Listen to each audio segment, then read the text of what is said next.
I mean, I still can't get over the fact that there's a rat statue in Gobbet's room. Gobbet glances up at the sound of your approach. A slight smile crosses her face. Hey, pal. She puts her hands on her hips, sending madness scurrying. Are you ready for your next lesson? Alright, absolutely. Hit me. Can we ask her about something else first? Nah, anyway, hit me with it. Straight to business. She nods appreciatively. I like that. Good. This one is about people like Auntie Cheng and why we need them. Do we? There won't be a Q&A session after this story, but I want you to listen up. It's important. Alright, I'm all ears. Alright, so here's the upfront lesson. Fixes are important. Oh, I know that. You can't just go to a Johnson yourself and get a job. I mean, you can, but you shouldn't. It's a bad idea all around. If you can find your own work, why even bother with a fixer? You're giving someone a cut of your profits for no reason.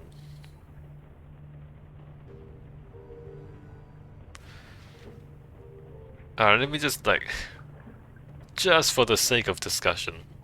She shakes her head. No, Seattle, not for no reason. Auntie Cheng and people like her serve a purpose. You get a job from her, and you can trust that she's vetted the client. That's important. It protects the whole team. She takes in a deep breath, lets it out slowly. You remember the lesson from last time? The one about Chui and the shiny object? Yeah. You mean the one where you unleashed a bunch of ghosts and they're still there? Well, after the run was over, we went back to the sinking ship for some R&R. Tsui had told us that the client would be sending a boat to collect the shiny object in the morning. All that we had to do was keep the thing safe until the handoff. We were in a celebratory mood. We had killed an evil wizard and stolen a priceless artifact, a good night's work by anyone's standards. Honu and Egret got good and drunk in record time. Oh, that's not smart. Until you get paid, your job is not done. You don't celebrate until you get paid. Tsui went back to his cabin with the shiny object to, I don't know, stare at it for a while or something. I retired to my cabin and crashed out. It's been a long night. Yeah, no, this is stupid. You don't relax until you're paid. I remember waking up to sounds, yelling maybe. I was groggy and they were far away. I couldn't quite make them out. The clock says 4:30 AM. People were always partying on the raft, playing loud music, shooting off fireworks, that kind of thing. So loud noises early in the morning weren't unusual, but something felt off somehow. I used to get that every now and again in the Barrens. I learned to listen to it. She nods. Yeah, it's a lot like a panic attack, really. That full body certainty that something is wrong. So I got up to investigate. If something was wrong, I wanted to know, and if it wasn't, I figured that I might as well get in on the party. I stepped out into the hallway and my foot slipped. I came down hard, landed on my ass, and found myself sitting in a pool of blood. Uh-huh. It was pretty bad. So it was pretty obvious by this point that something had gone horribly wrong. My first thought was that the shiny object might have, I don't know, unleashed something. After what I saw it do in that warehouse, I wouldn't have been surprised. I shook that off pretty quick though. I knew what this was. Our client was playing us. He'd hired us to steal the thing, and rather than paying us for the job, he sent another team to take it away.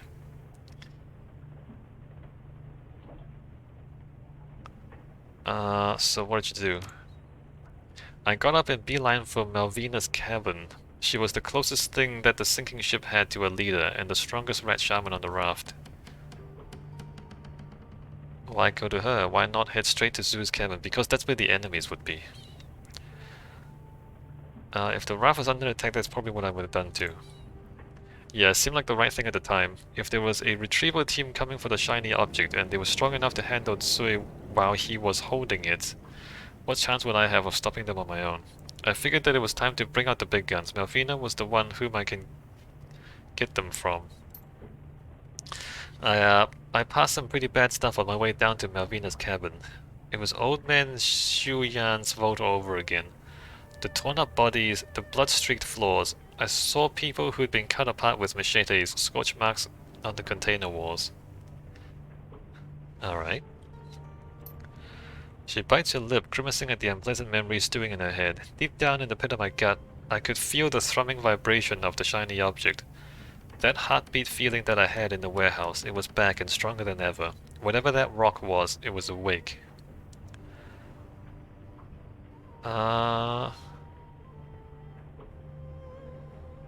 That'd be my cue to bail out. I wouldn't have wanted anything to do with that thing.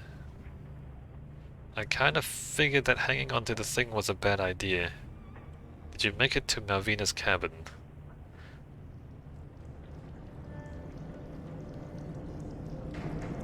Yeah, I would probably have bailed at that point. If the rock was awake, I didn't either, believe me, but whatever was happening on board, it was killing people, and messily at that. I didn't want to risk getting cut down on my way to a life raft. Besides, Sui was my friend, and the leader of my team. I thought that I had a chance to help him, so I took it. Okay! I sprinted down the last stretch of corridor to Malvina's cabin. I can't tell you what a relief it was to put my shoulder into the door, to feel it pop open, and to go tumbling into that room. And then somebody smashed a gun into my face. It was Cadmus, my friend. He jammed the entire muzzle of his super warhawk into my cheek so hard it hurt. Then he grabbed me by the belt with his other hand. I wasn't going anywhere. Just over his shoulder, I saw Malvina. She didn't look amused.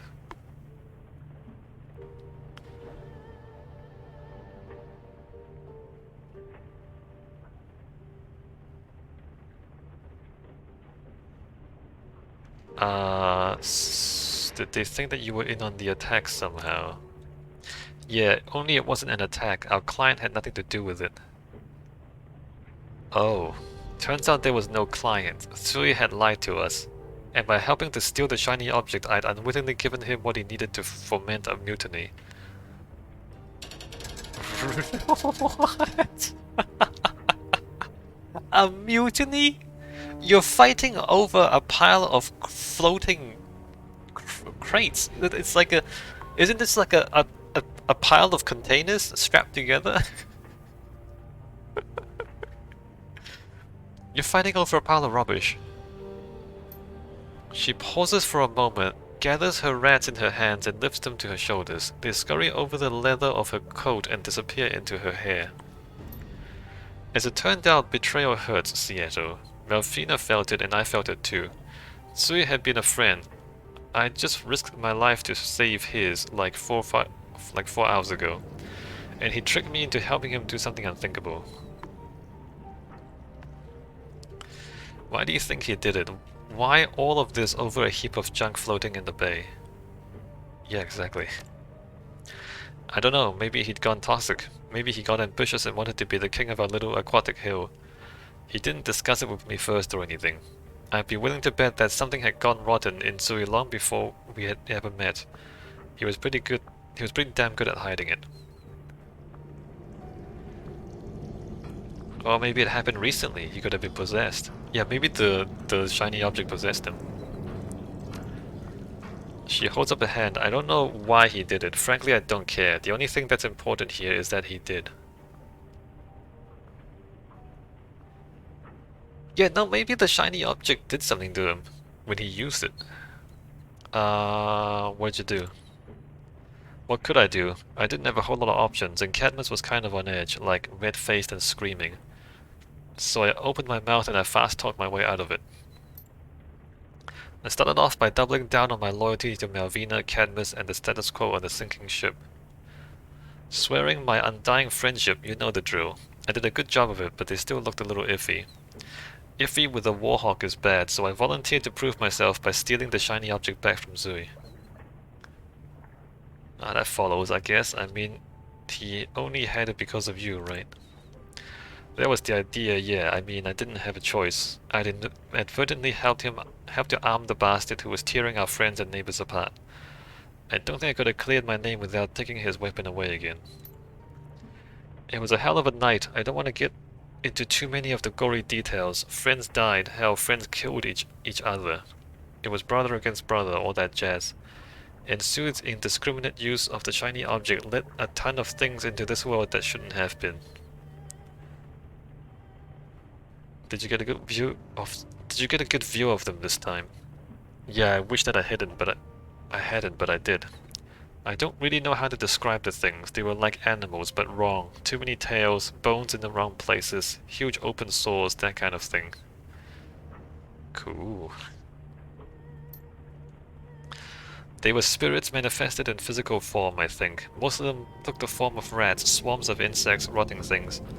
All of the old pestilence tropes. Sometimes they were colonies of things all tangled together and moving as one. Not the sort of thing that I want to see again, ever. So anyway, long story short, I got the shiny object back from Zui. It wasn't easy, but I got it. How'd you manage that? Lies and misdirection, trickery. Rat helped. Some of the things that Sui let loose actually came in handy. He'd summoned so many of them that he couldn't hope to control them all, and that gave me an opening to use them to my advantage. Alright. I managed to trick my way past Sui's supporters and the astral menagerie that he'd summoned. Wasn't easy, but I did. Then I stole the shiny object and all was right with the world. And yeah, I'm intentionally glossing over the details. I had to do some things that I'm not proud of, and people died because of it. But I got the damn thing and I got it back to Malvina. What happened then? Long story short, Malvina put the shiny object to better use than Sui ever did. She took the thing like she'd grown up using it. We still lost dozens of people, but Sui's side lost more. Cadmus was critically wounded, but he pulled through. After the skirmish, Malvina held an assembly. She told everyone that there'd be new rules for life on the raft. Anyone who refused to follow them could leave, and if you broke them, you were done. The rules of the sea and all that. After the pronouncement, she turned on the surviving mutineers. Honu was one of them. He'd been in on Sue's plan the whole time. She didn't kill them, but she did exile them from the sinking ship. And for people in our economic bracket, that's as good as a one-way trip to the walled city. I'd be willing to bet that they're all dead by now. Right. In the wake of Malvina's ultimatum, 5 survivors left the sinking ship. I was one of them. I wouldn't have hung around either. So she's still there with the shiny object? I wouldn't have hung around either. She nods. You know how it is. We may have washed the blood off the decks, but the energy of the sinking ship has changed. It wasn't the carefree haven that I'd loved anymore, and as sensible as Malvina's rules were, I wasn't up to living under them. I had to go. We parted on good but sad terms, and as you expect, we drifted apart over the years. It's funny, I hadn't even thought of Malvina or the sinking ship in years, not until I decided to teach you your previous lesson, and it all came flooding back in. She pauses, turns to you. That's the story, it's finished, but I want to circle back to the lesson that I gave you up front because it's important. We need Auntie Cheng to bring us work, that's obvious, but we also need her to keep us honest, to be sure that we on the team are playing straight with one another. Auntie Cheng's reputation rides on the legitimacy of the jobs that she brings us, and that, more than anything, is why we need her. If we didn't have Auntie Cheng or someone like her, we'd eventually tear ourselves apart. It happened on the sinking ship, it could happen again in Hyoi. So anyway, that's the lesson. If you've got follow-up questions, go ahead and ask them. Okay, so what is she saying?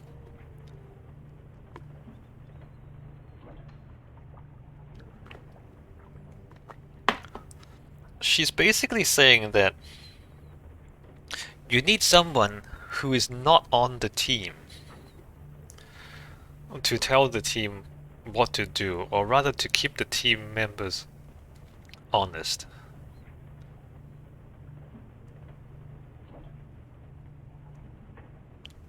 Which I do understand, actually. I do understand. It's kind of like why, if you're gonna go to court, you should get a lawyer. Right?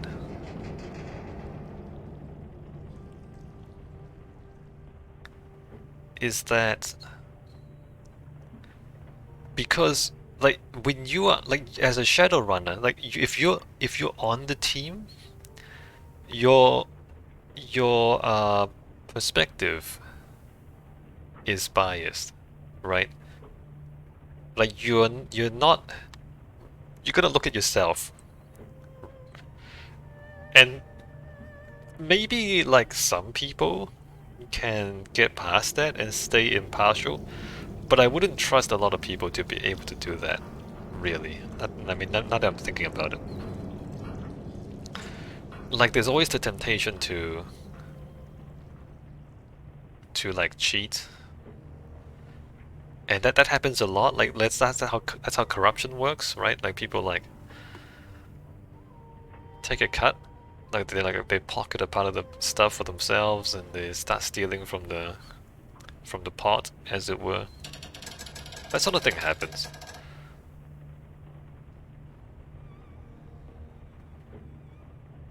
It's like why like every sports game needs a referee. It's because if there's ever like there's two teams and they're competing, and of course they're gonna disagree with each other. So you need like a neutral referee to referee the game. Otherwise, like the game's not gonna work because they're just gonna punch each other, the two teams, right? So it's kind of like that. So the fixer is like the referee that keeps the runners honest. And again, like if the Shadowrunners were impeccable people, theoretically the fixer is not necessary. But humans are humans, and so they're not gonna be impeccable people, right? They're gonna have flaws. All right, that's a lesson. I get it. What did Malvina do with the shiny object? Well, first she used it to get rid of the things that Sui had let loose. Then she put it away for safekeeping.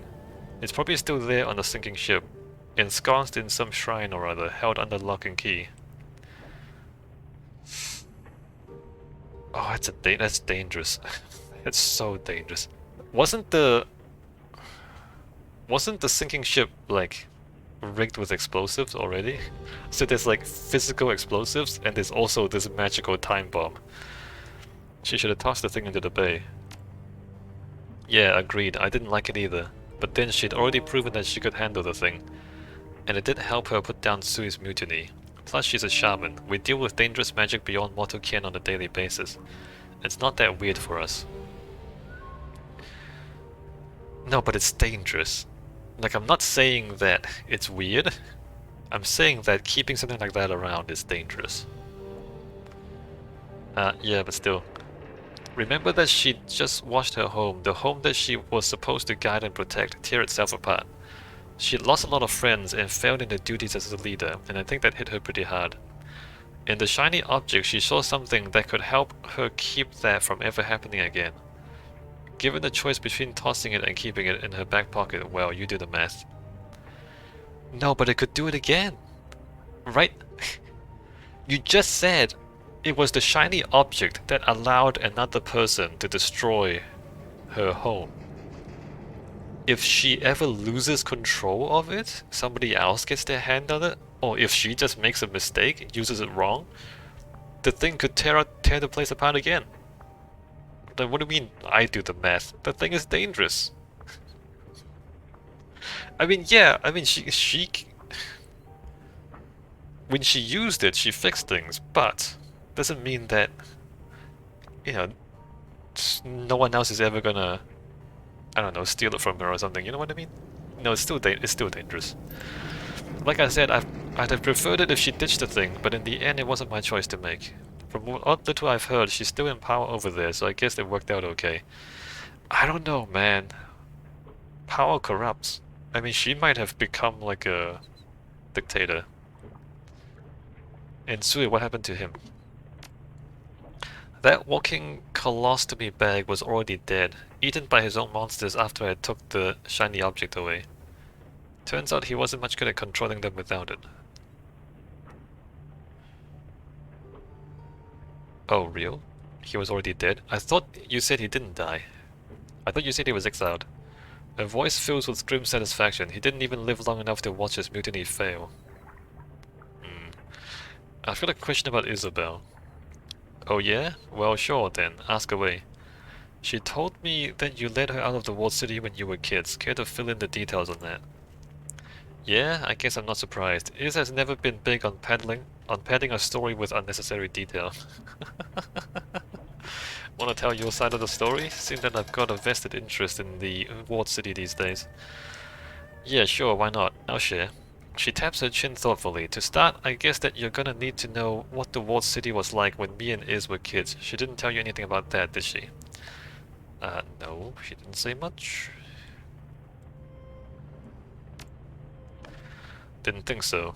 She reaches down, absent-mindedly strokes Madness's silky coat. The rat chirps happily at her caress. Well, for starters, you should probably know that the walled city wasn't always as bad as it is now. It was always dangerous, but 10 years ago it was just a run-of-the-mill slum, still safe enough that walking in didn't qualify as a suicide attempt. 10 years ago wasn't as bad. I figured that what I saw in there had to be the bottom of a downward spiral. The bottom? What you saw? No, Seattle. When you went into the Lotus Den, you were on the outer perimeter of the walled city. What you saw earlier is the best that the walled city of today has to offer. As you go deeper towards the center, it gets a whole hell of a lot worse. Oh, really? Wow, I'm looking forward to going back, Gobbet. Because we're gonna have to go back. We are gonna have to go back. There's no way this game ends without us going back in there. Anyway, back when I was a kid, it was pretty much all like what you saw in the Lotus there. Not exactly Victoria Harbour, but survivable if you knew what you were doing. Back then I used to play in the walled city. Rat would lead me into all sorts of nooks and crannies that grown-ups were too big to fit through.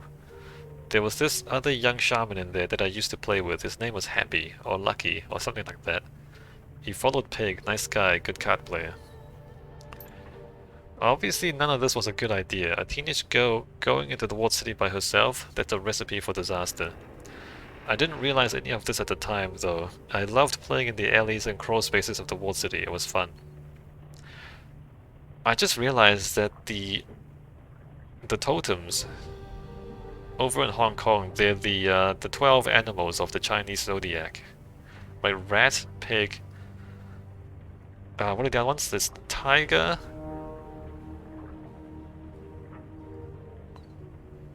monkey, dog, I mean there's a whole bunch. Oh, dog, horse, dragon,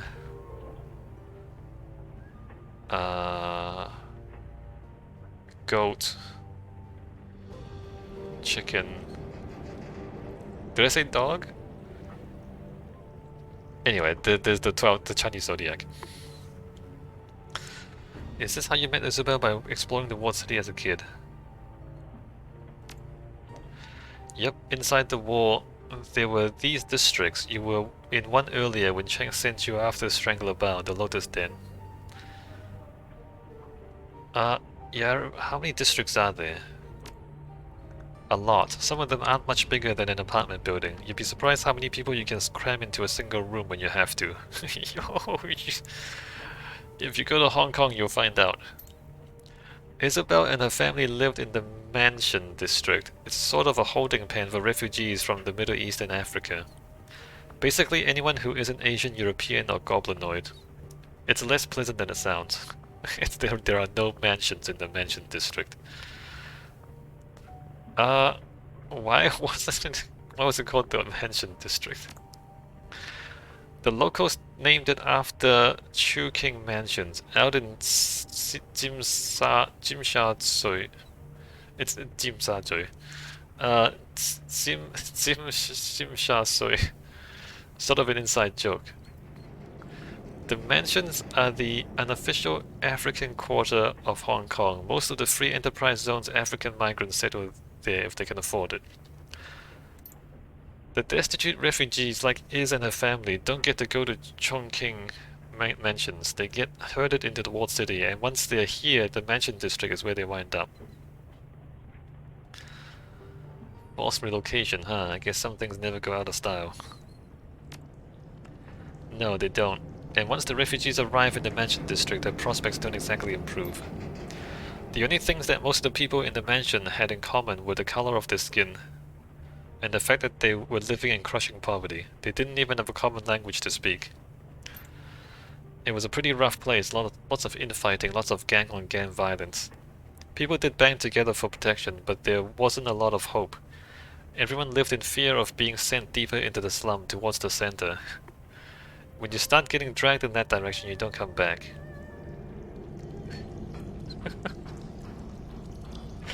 I'm looking forward to going back to... I mean, this game, like some of the stories are a bit iffy, some of the dialogue is a bit boring, but every time they talk about the walled city, it's great, right? And like this setting you up to have to go into the center of the walled city at some point in the future, that part is great. Alright, sounds like a charming place. Yeah, charming. And that's where I met Isabel. It wasn't long before we were friends. She was interesting. I think that's why I let her latch on to me. The girl was smart and savvy, but cripplingly shy.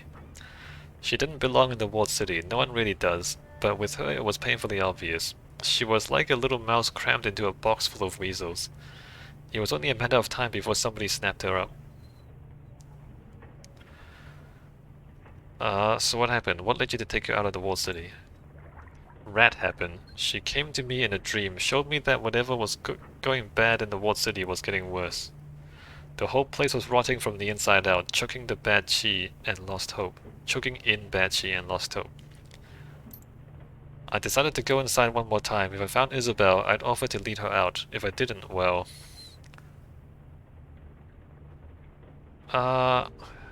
You did find her. It doesn't matter what would have happened if you hadn't. Thanks. It isn't pleasant to think about, especially considering what a shithole the walled city is now. The truth of the matter is, if I hadn't pulled Isabel out of there, she'd probably be dead by now. Yeah, I get it. Someone did the same for me and Duncan once. She nods. Yeah, I knew that you'd get it. And I did bump into her, and she did follow me. And Rat got us both out safe. So there you have it. Happy endings all around.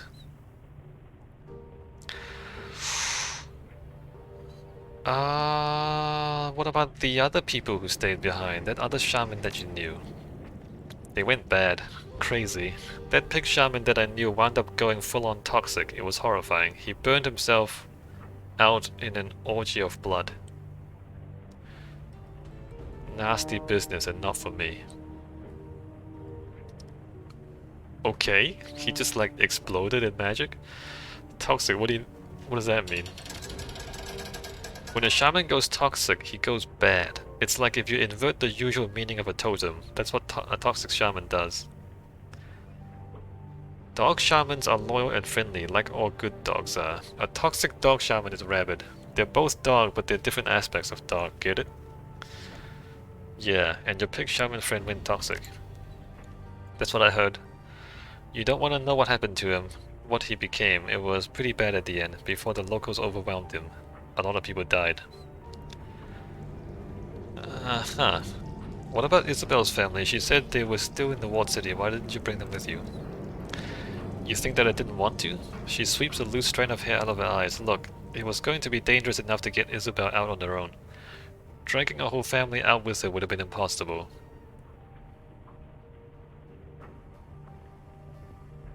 Why? I mean, not to be insensitive. Like, I'm not gonna blame her for it. I just want to know exactly why. Because they weren't like me and Iz. They hadn't grown up on the streets, and they were upper-class people back in Somalia before they immigrated to Hong Kong. Oh. They were hopelessly out of their element. Even if I had managed to find them, they probably would have done something stupid and gotten us killed.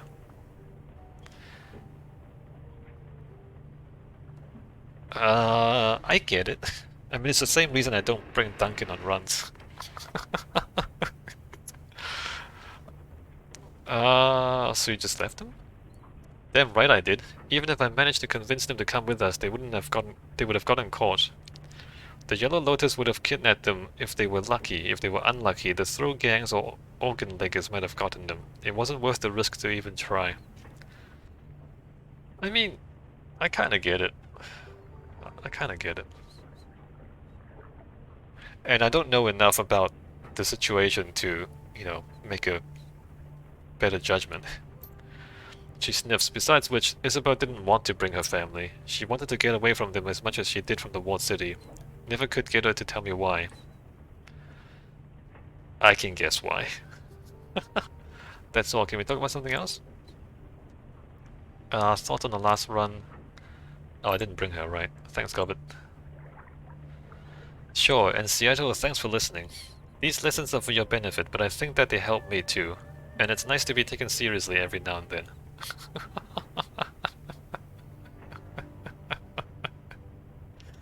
Alright, no problem, Gobbet. Look forward to the next one. Her face lights up. Yeah, me too. Now gonna move on. I've got Gobbet things to do. What, like eat? What does Gobbet actually do in her room?